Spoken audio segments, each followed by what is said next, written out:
Every new year begins with a resolution of many things, which includes things to do more, and things you don't want to do again. And here are the 5 things I'm encouraging you to let go this year. Number 1, laziness. According to the book of Proverbs chapter 22 verse 29, it says, and I quote, "Seest thou a man diligent in his business? He shall stand before kings. He shall not stand before mean men." Diligence is what separates rich men from poor men. It is also what separates the weak from the strong. Laziness will no doubt bring a man to nothingness, and any man that desires to do business with kings and be rewarded by them should be ready to do away with laziness. Laziness is not only a dream killer, it is also a life waster. A little slumber here and a little slumber there will waste one's time without the person realizing that time is going. And opportunities are hidden in time, and time is a scarce commodity. He who must sit with kings or dine and wine with the nobles must be ready to give up laziness, and he who must carry some kind of result must be ready to put in the work.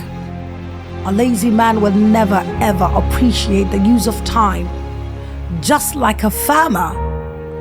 For you to be regarded as a good farmer, people must have seen what you have invested. You need your hard work to show for it. No one expects an harvest when he or she has planted nothing. Laziness is a communicable disease.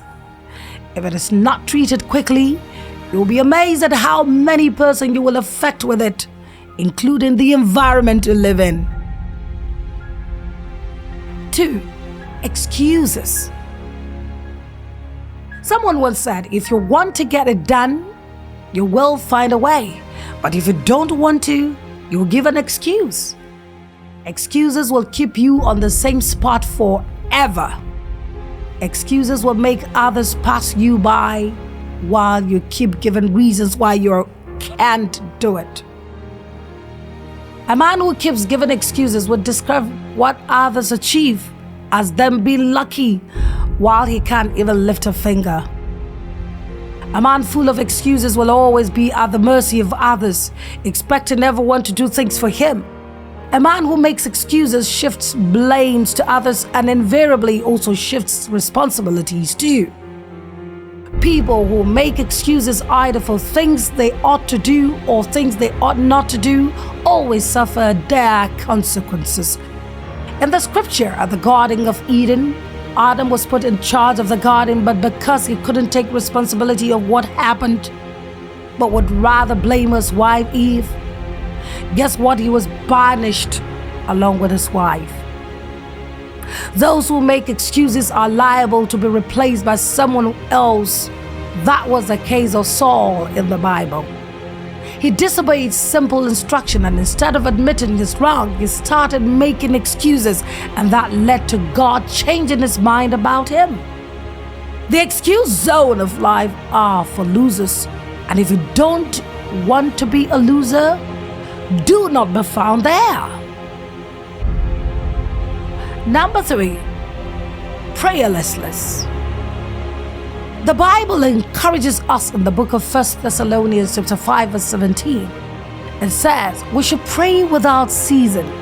Prayerlessness is a proof of independence, and independence is pride. Whether things are good or not, the Bible admonishes us to pray. Prayer isn't just for bad times alone. We are to pray at all times. Prayerlessness will make you depend on other sources of help except God. Prayerlessness will make the devil gain more grounds.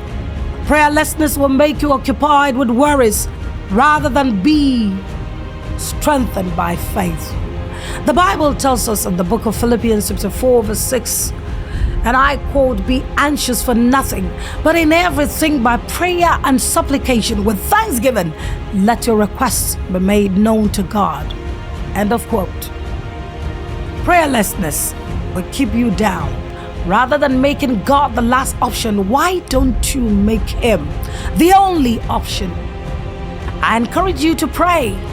Time is running out. Number 4, procrastination. Make hay while the sun shines, they say.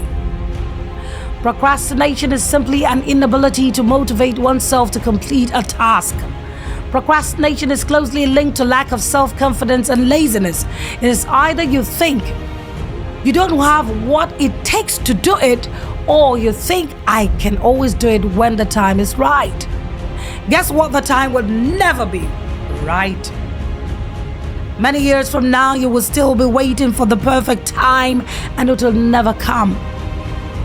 There are those who wait for opportunities to come and meet them.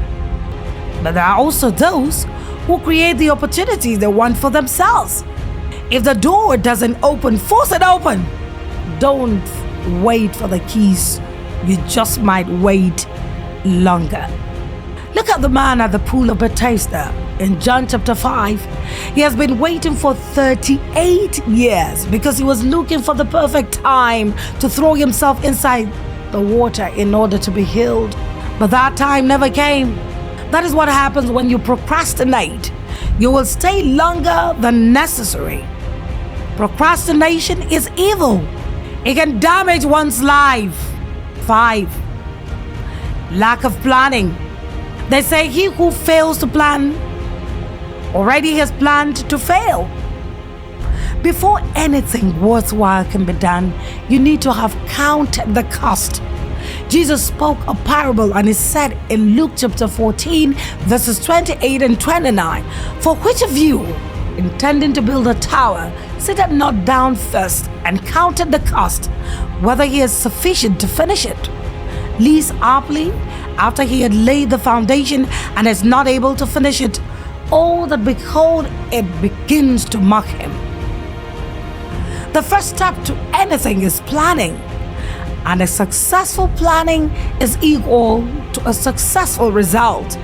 So, if you want to see yourself flying high in the sky, you have to give away lack of planning, because that's the surest way to come back down. Please hit the like button and subscribe to our channel. God bless you.